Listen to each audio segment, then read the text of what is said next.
Assalamualaikum warahmatullahi wabarakatuh. Alhamdulillah allazi hadana lihadza wa ma kunna linahtadiya laula an hadana Allah. Wassalatu wassalamu ala asyrafil anbiya'i wal mursalin Sayyidina wa maulana Muhammadin wa ala alihi wa ashabihi ajma'in. Qala Allah ta'ala fi kitabihil karim, a'udzu billahi minasy syaithanir rajim. Ya bani Israil azkuru ni'mati allati an'amtu 'alaikum wa anni faddaltukum 'alal 'alamin. Wa qala rasulihil karim, khairukum man ta'allamal Qur'an wa 'allamah. Wa qala al muallif wa nafa'ana bihi wa bi 'ulumihi wa asrarihi, amin ya rabbal 'alamin.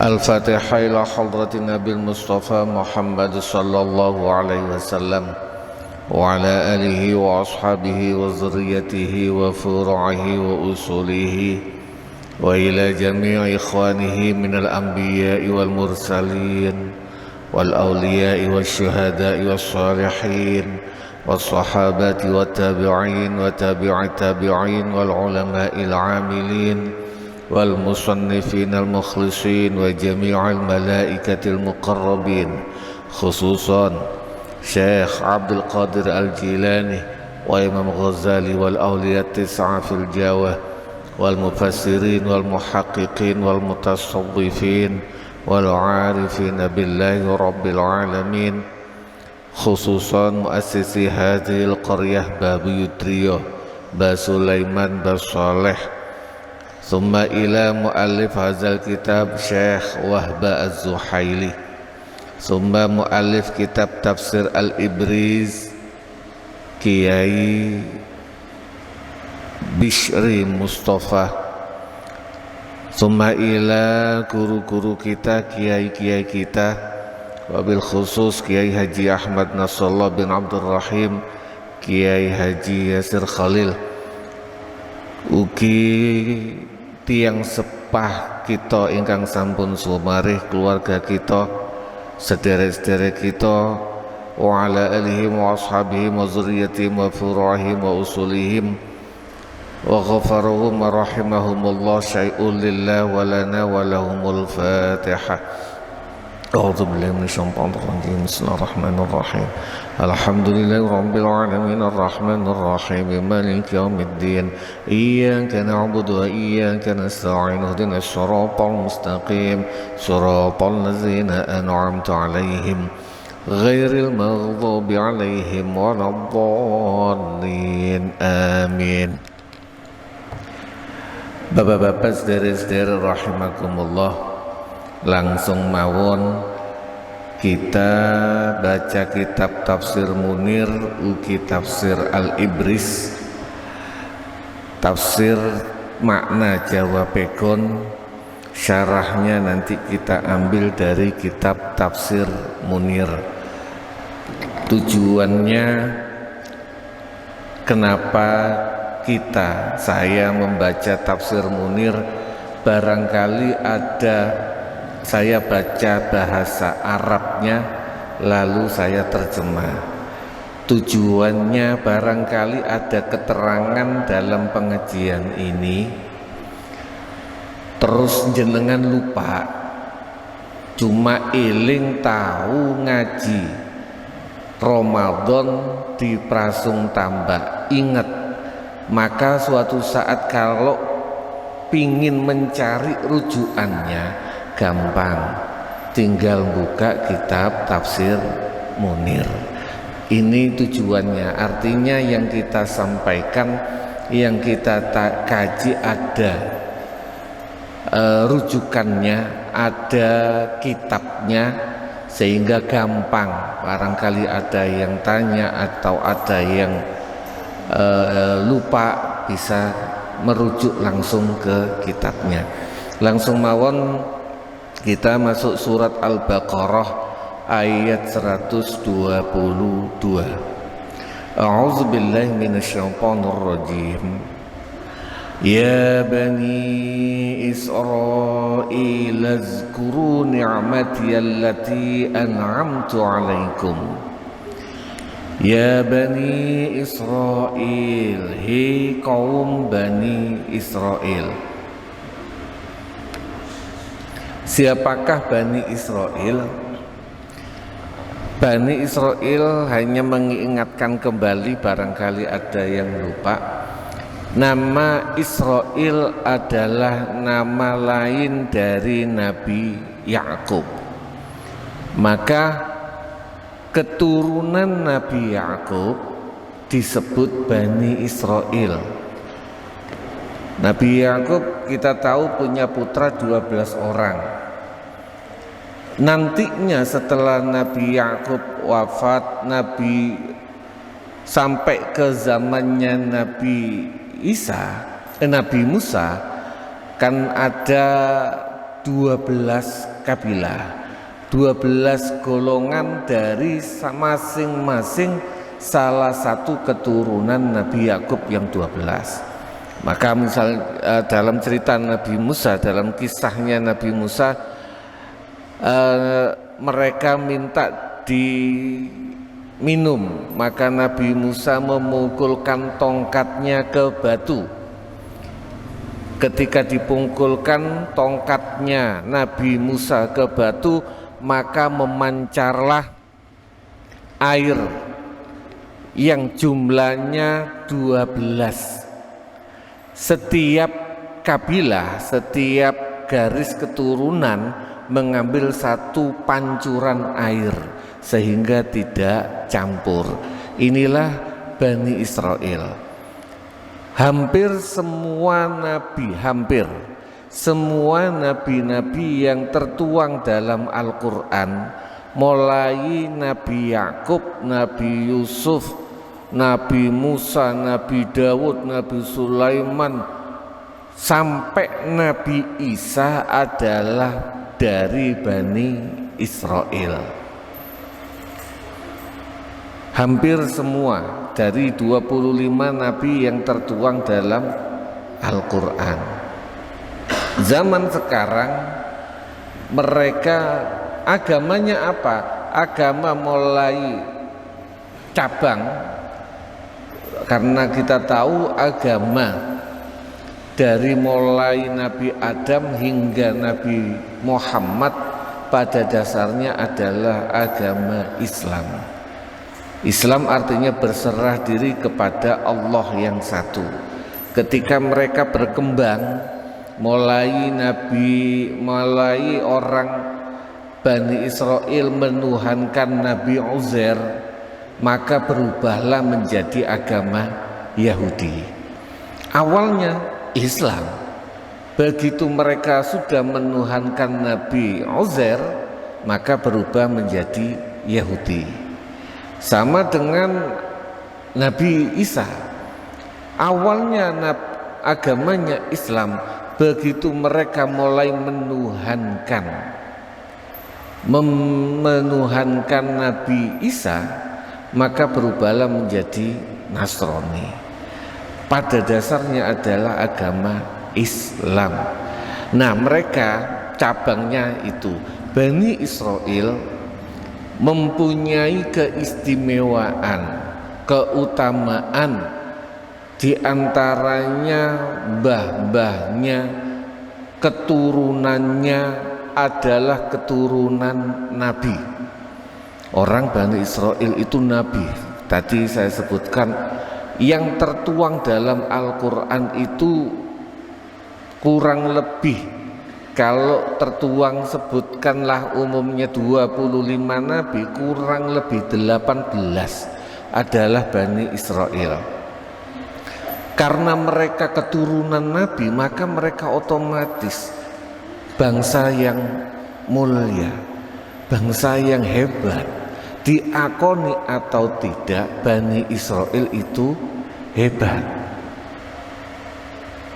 Beda sama orang Arab. Orang Arab, saya ngomong ini berdasarkan fakta, gak belani, gak bahas masalah Palestina dan Israel. Orang Arab, keturunan Nabi, jalur mbahnya Nabi itu Nabi Muhammad, ketemu Nabi lagi itu Nabi Ismail, habis itu Nabi Ibrahim. Sedangkan orang Bani Israel mulai Nabi Isa, Nabi Zulkifli, Nabi Zakaria, Nabi Yahya, Nabi Syuaib, Nabi Musa, Dawud, Sulaiman, sampai Nabi Yusuf, Yakub, Ishak, keturunan Nabi semua. Mereka orang-orang bangsa yang unggul, bangsa hebat, diakui atau tidak. Dan di sini Al-Quran menyebutkan keunggulan mereka. Ya Bani Israel, hi kaum Bani Israel, uzkuru ilingo sapa sira kabeh ni'mati ing nikmat ingsun, allati an'amtu kang wis paring nikmat sapa ingsun, alaikum ing atase sira kabeh, wa inni lan sak temene ingsun lan setuhune ingsun iku faddaltukum, iku faddaltukum ngutamaaken sapa ingsun kum ing sira kabeh. Allah berfirman dalam Al-Quran, Bani Israel itu orang keluar keturunan unggul, keturunan utama.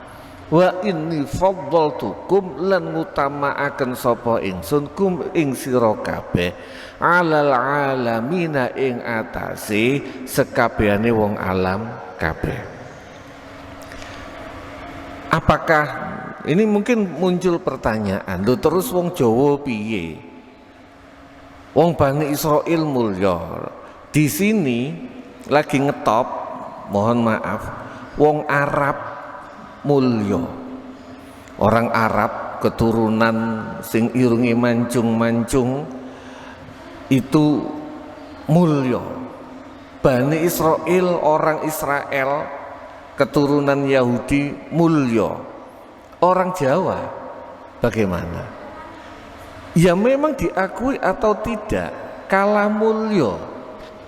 Tapi lagi-lagi harus diingat, setiap Gusti Allah memberikan nikmat maka beriringan pula dengan tanggung jawab.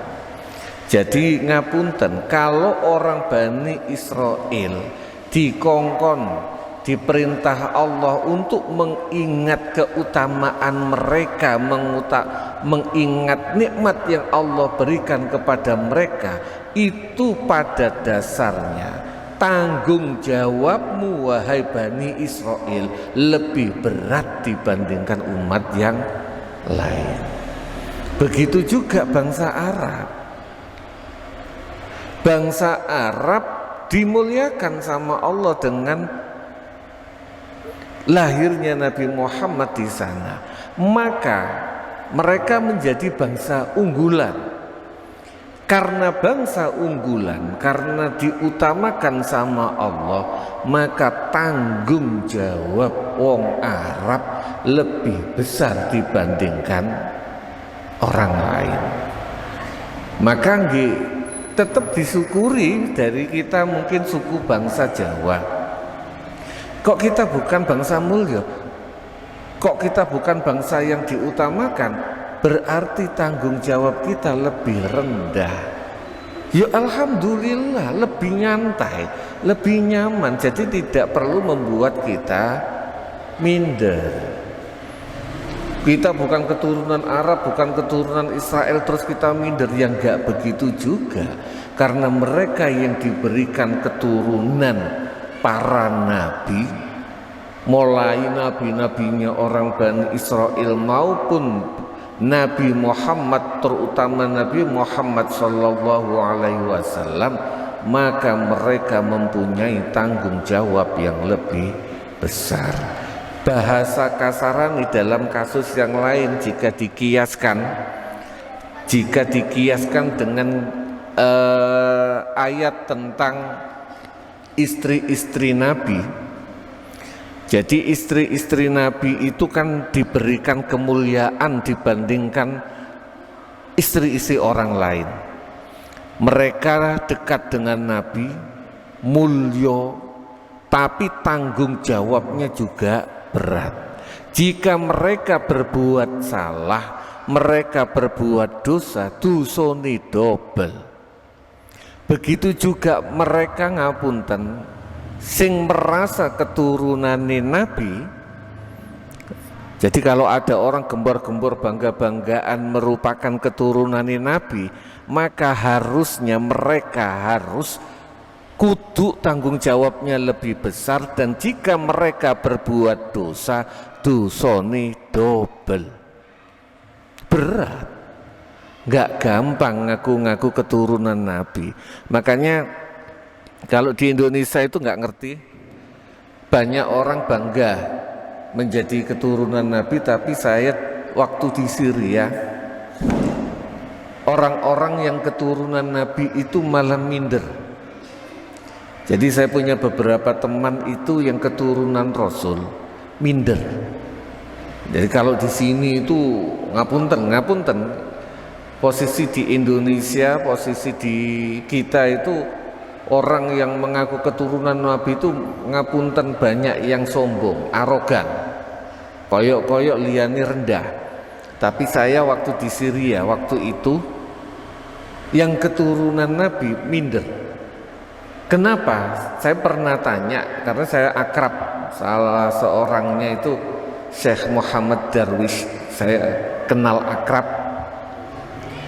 Ketika guru kami Syekh Abdus Sobur Al-Kayyali bertanya, karena menceritakan tentang keturunan Nabi, bertanya, siapa di antara kalian yang keturunan Nabi?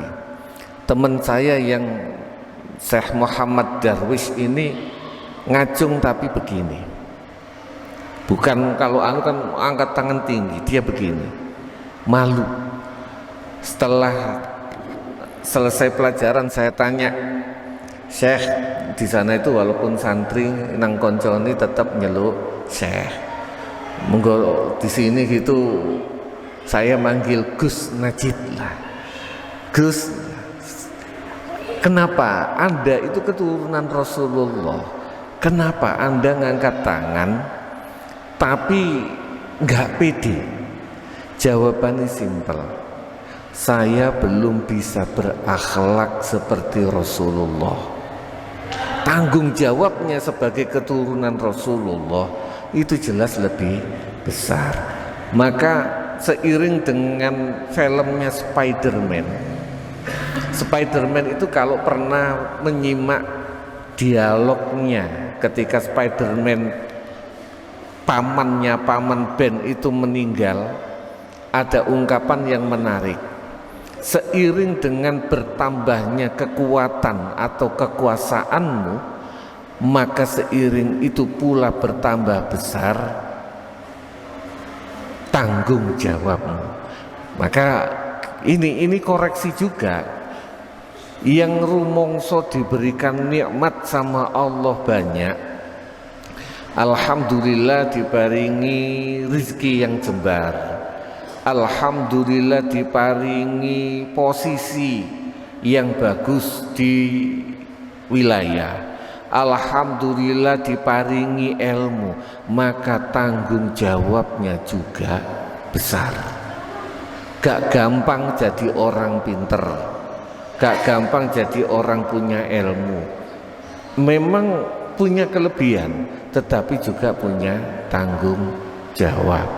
Maka ini kemarin saya alhamdulillah, ini perlu patut dicontoh bagi anak-anak muda, santri-santri walaupun masih santri, seperti putranya Bapak Yai Haji Abdul Karim Mas Faris Tanwirul Qulub berani ngaji, berani membaca kitab, membagi ilmunya, itu merupakan tanggung jawab wong sing duweni ilmu.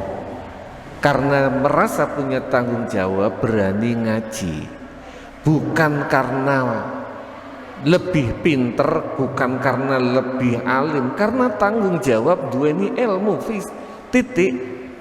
Bukan contoh misalnya sekarang saya ngaji, itu bukan berarti saya yang paling alim loh, bukan berarti saya yang paling khusyuk sholatnya. Saya yakin khusyukan Cakdul Basar timbang saya.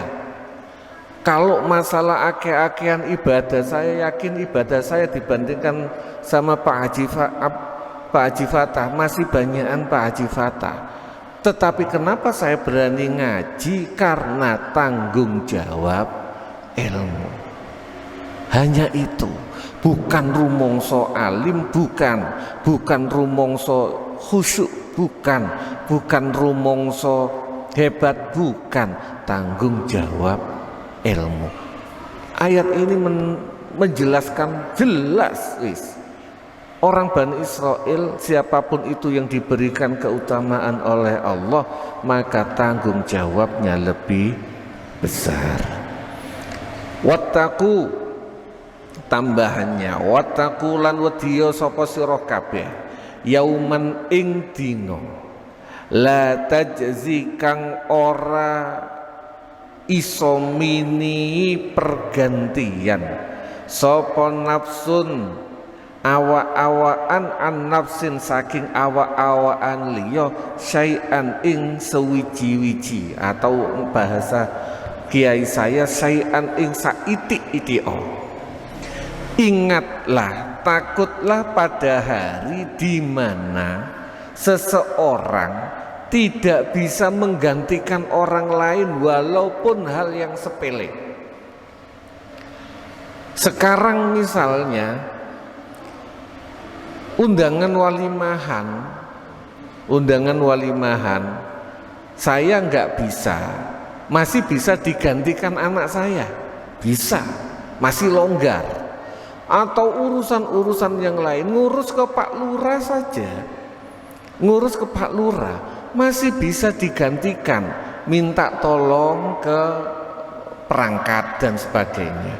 Bahkan mohon maaf, ngurusi ke kepolisian, ngurusi ke pengadilan bisa digantikan dalam tanda kutip diwakili pengacara, bisa. Tapi nanti ingatlah wahai Bani Israel dan semua manusia, ada masanya tidak bisa digantikan sedikit pun. Wattaqu yaumal la tajzi nafsun an nafsin syai'a wala yuqbalu minha adlun, lan ora den trimo minha saking nafas apa adlun tumbas, tebusan, apa adlun tebusan, ai fidaun, apa adlun tebusan. Zaman sekarang kalau di Indonesia nggak ngerti, sepertinya tidak ada masalah tebusan. Tebusan ini contoh kalau yang pernah nonton film-film barat, film-film barat itu tidak hanya dilihat tembakan, tetapi proses peradilannya juga perlu diperhatikan. Kayak nonton film itu dapat ilmu, bukan hanya nonton film senengane tembak-tembakan, bacok-bacokan. Nonton film barat juga perlu dapat ilmu. Di film barat, orang Amerika, jika ada orang terpidana, katakanlah tertuduh, masuk penjara di kantor polisi, belum vonis, masuk penjara, itu masih bisa keluar dengan tebusan. Jadi misalnya ada orang masuk penjara, ini sesuai dengan hukum. Kalau di kita ngapunten, jika ada orang sudah masuk kantor polisi di penjara, kok bisa keluar, itu bukan tebusan sesuai dengan hukum, pasti lewat bawah tangan, nyogok. Tapi di barat tidak. Orang masuk penjara, masih di kantor polisi belum vonis, itu bisa keluar asal ditebus. Ini wala adlun, wala tanfa'u, lan ora manfaati ha ing nafas apa syafaatun syafaat. Pada hari itu tidak manfaati syafaat. Ini kadang yang dijadikan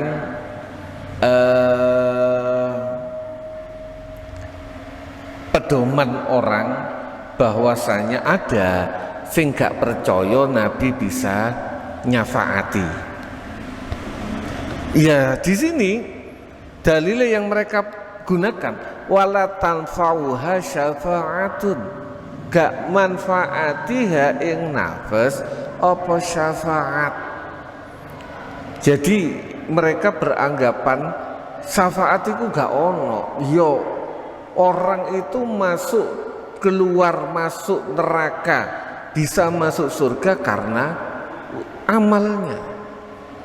Dia lupa dalam ayat yang lain ada yang sering kita baca dalam ayat kursi, a'udzubillahi minasyaitonirrajim, man dzalladzi yashfa'u indahu illa biizni. Man dzalladzi, tidak ada yang yashfa'u, yang bisa mensyafaati indahu di sisi Allah, illa biiznih, kecuali dengan izin Allah.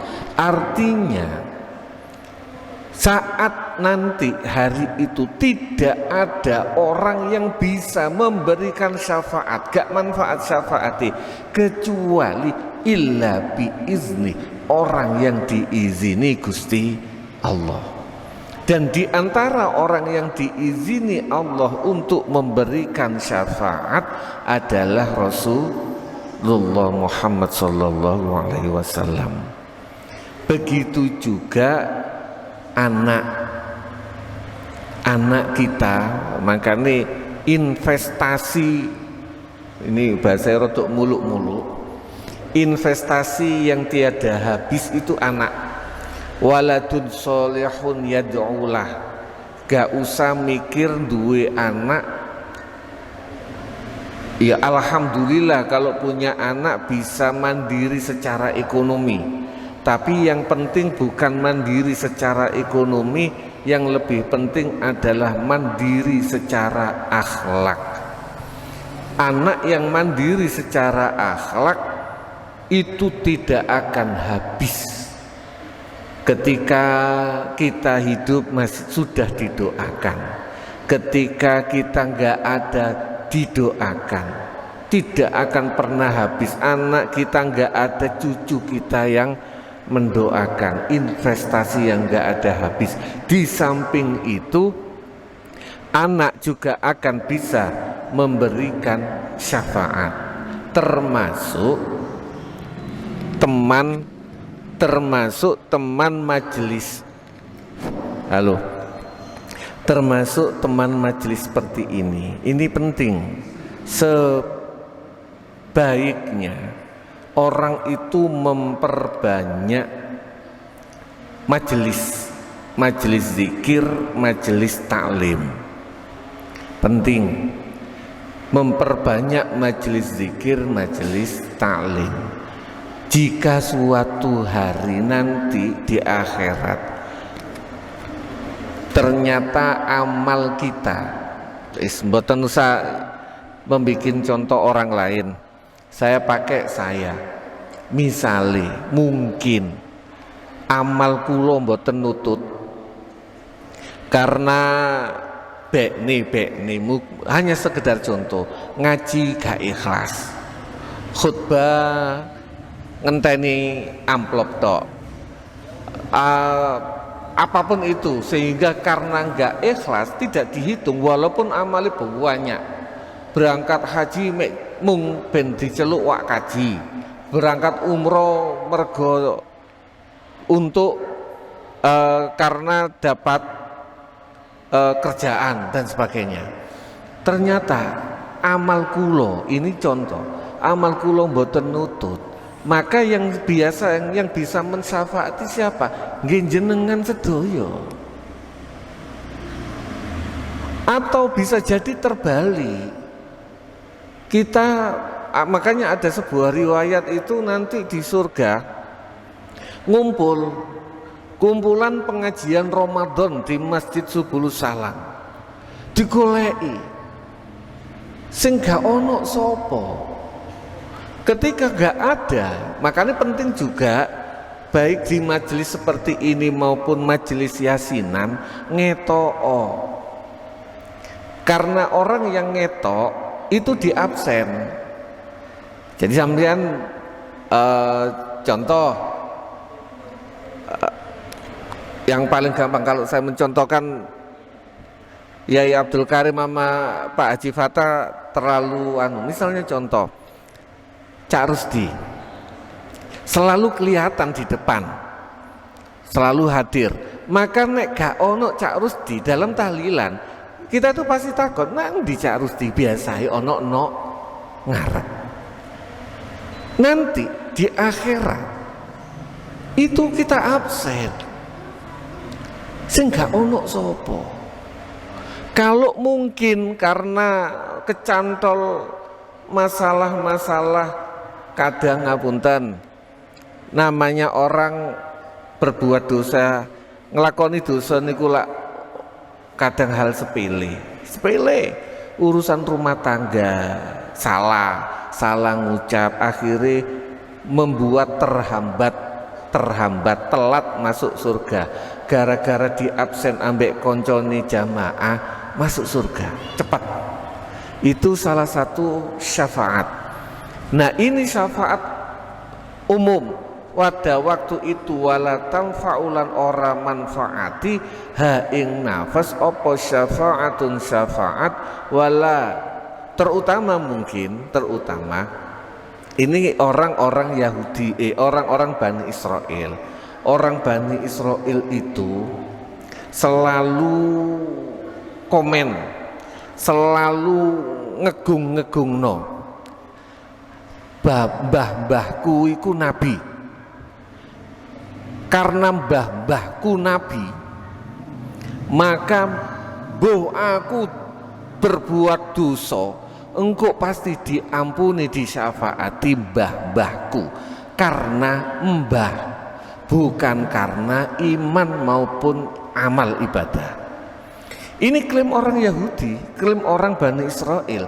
Lah nek ana saiki wong Islam sing ngegung-ngegungno mbahe karena mbahnya, bukan karena amal dan keimanannya, kurang lebih ngapunten ya kaya Bani Israel. Mereka syafaatnya padha ngentenine mbahku lho nabi kabeh. Mosok amale mbah-mbahku gak iso nutupi amalku sing rusak ngene iki. Ini anggapan mereka. Di ayat ini wala talfauha syafaatun, syafaat mergo keturunan gak berlaku. Sama juga dengan zaman sekarang, sing ngegungno keturunan mung karena keturunan tapi bukan amal, maka pada waktu itu bukan syafaat.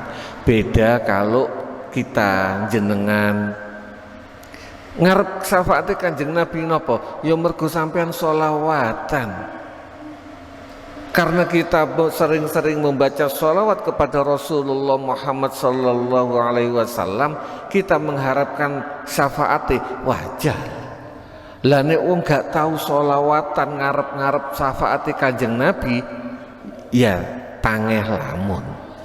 Sama dengan tadi, kalau ada orang gak tahu hadir di majelis, mbuh majelis tahlil, mbuh majelis taklim seperti ini, kok ngarep-ngarep syafaate konco majelis, nggih ngapunten nggih tangeh lamun. Ini kurang lebih ngoten. Walahum lan ora ana sapa nafas iku yungsorun padha den tulungi kabeh. Ini lagi-lagi ayat ini memang yang dituju target utamanya orang Bani Israel karena mereka memang mulia, dimuliakan sama Allah. Tapi pada hakikatnya itu juga ditujukan kepada kita. Kita umat Islam ini diberikan kemuliaan sama Allah. Apa itu? Islam. Kita semua mulia karena Islam. Maka tanggung jawab kita sebagai orang Islam juga berat. Dan insya Allah itu juga yang membuat kita disyafaati dan sebagainya. Pun kita masuk ke kitab tafsir Munirnya. Al-Mufradatul Lughawiyah. Wattaqu maknanya wadiyo, ay khafu maknanya wadiyo. La tujzi, iya tadi. La tajzi maknanya adalah la tughni, orang nyukupi. Angka adlun artinya fidaun, tebusan.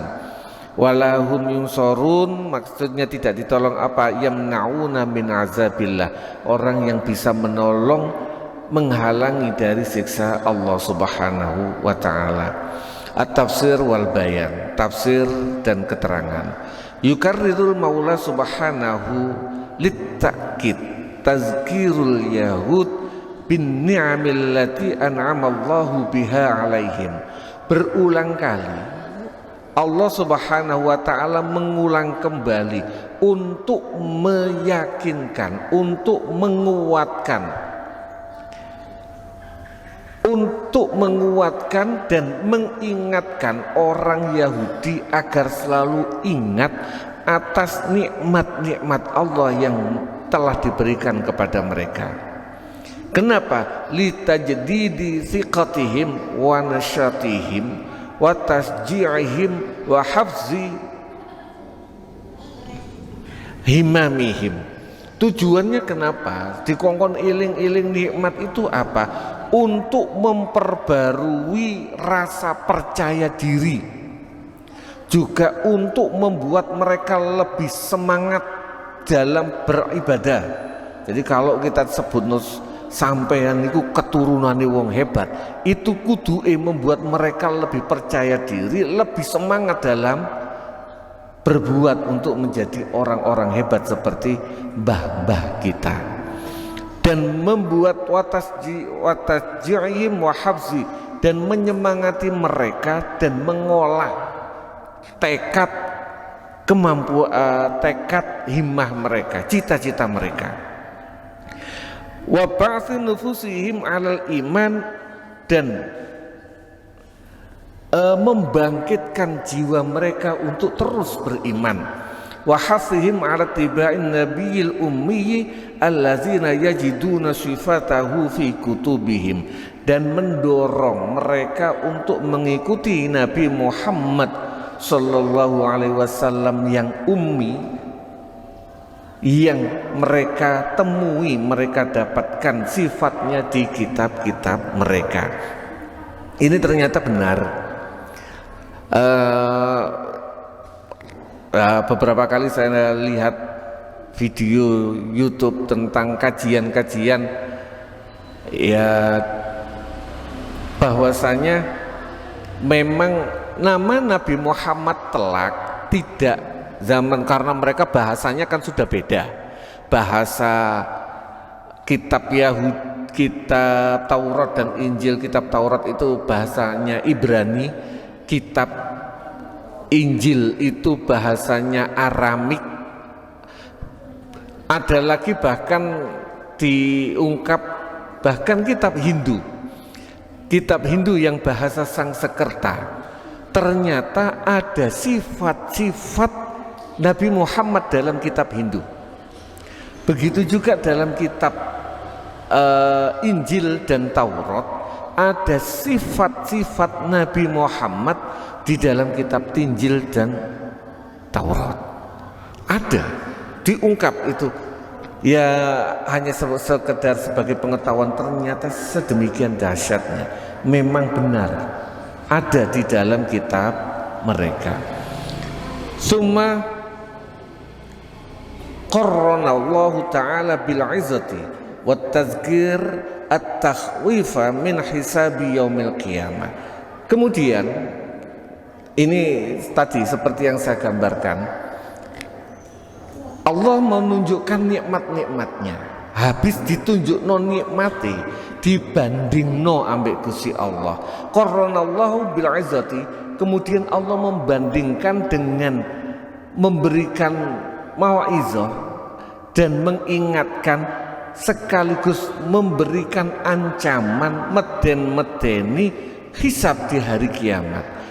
Bahasa kasarane, kamu tak berikan nikmat, itu semua akan dimintai pertanggungjawaban. Semakin tinggi nikmat yang Allah berikan, semakin besar pula nikmat yang akan dipertanggungjawabkan. Makanya era zaman sahabat Nabi, eranya Nabi, para sahabat itu royoan miskin, royoan gak duwe. Kenapa? Biar cepat masuk surga. Karena mereka yang kaya, mereka yang uangnya banyak, mereka akan banyak dimintai pertanggungjawaban. Abot. Tapi yo enak tadi wong sugih. Kudu apa-apa nih yo tetep enak tadi wong sugih. Tapi tanggung jawabnya besar. Para sahabat beda, uangnya banyak, dapat banyak langsung dibagi. Abu Bakar dapat uang misalnya dapat 1 miliar, 1 miliar dikasihkan. Umar dapat 1 miliar 500 juta dibagi. Entek. Jadi mereka hidup, gaya hidupnya miskin walaupun mereka kaya. Mereka kaya, mereka punya usaha pertanian. Jadi mereka itu hasil uangnya banyak, usahanya banyak, tapi hidupnya miskin. Duwe akeh tapi uripe miskin. Aneh. Kita kadang-kadang duwe titik, gaya hidupe sugih. Kebalik, kita gaya hidupnya itu kayak wong sugih padahal gak duwe. Kalau para sahabat kebalik, duwe akeh tapi gaya hidupnya miskin. Kurang lebih ngoten. Fafil ayatil ula, maka di dalam ayat yang pertama, ya'izullahul yahuda allazina kanu fi asri tanzil. Allah memberikan mengingatkan, memauizoi orang Yahudi yang pada zaman diturunkannya Al-Quran. Wa yuzakiruhum bin ni'amil katsiratid dunyawiyah wad diniyah allati an'ama biha ala abaihim. Juga mengingatkan mereka atas banyaknya nikmat berupa nikmat duniawi dan juga nikmat agama, nikmat duniawi dan nikmat agama. Jadi dunia tidak disebutkan dunia dan akhirat, bukan, karena mereka belum mendapatkan nikmat akhirat. Mereka mendapatkan nikmat dunia. Duwe akeh, wonge ganteng-ganteng, pinter-pinter, itu orang Yahudi, orang Bani Israel, pinter-pinter, ganteng-ganteng, duwe banyak. Di samping itu mereka mendapatkan nikmat diniyah, nikmat agamawi. Kenapa nikmat agamawi? Tadi saya sebutkan mbah-mbahnya itu nabi. Jadi ini bagian dari orang itu nek bae bapake alim, bapake ahli ibadah, itu anaknya dapat cipratan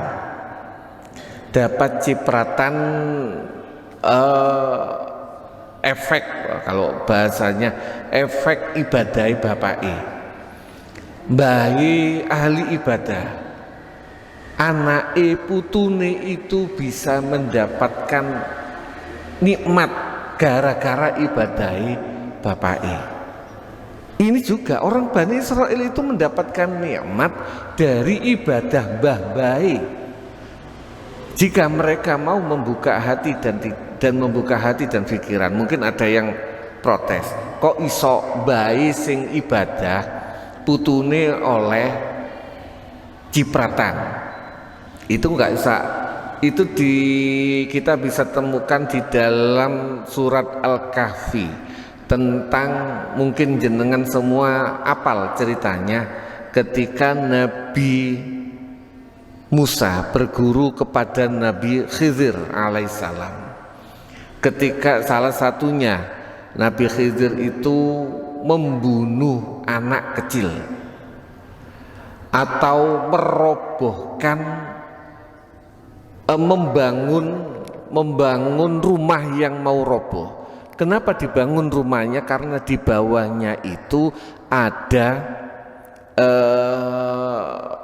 harta karun yang ditinggalkan orang tuanya. Apa alasannya? Wa kana abuhuma sholihah. Bapak dulu orang soleh.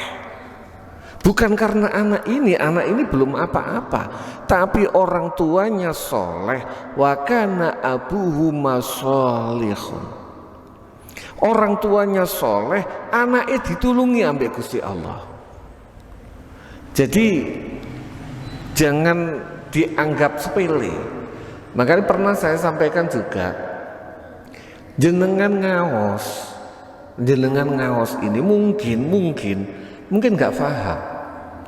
Mungkin saya yakin jenengan cerdas, paham semua. Tapi ada orang ngaji itu nggak paham. Ketika dia ngaji nggak paham, jangan beranggapan itu muspro. Yang pinter itu anaknya, bisa jadi cucunya. Saya kalau di sini saya yakin pinter-pinter semua. Saya punya pengajian dulu di Sidokare, daerah Banjarpo. Salah seorang jamaah itu ngapunten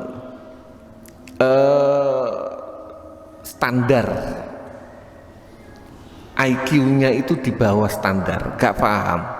Ngaos niku mboten paham, tapi pengaosan dugi terus. Wis teko ngajak wong, ayo ngaji, wong dijak ngaji kabeh.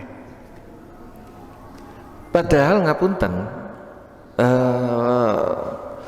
kalau bahasa kiai yang ada di situ itu 70%, otaknya itu cuma 70%, gak pinter.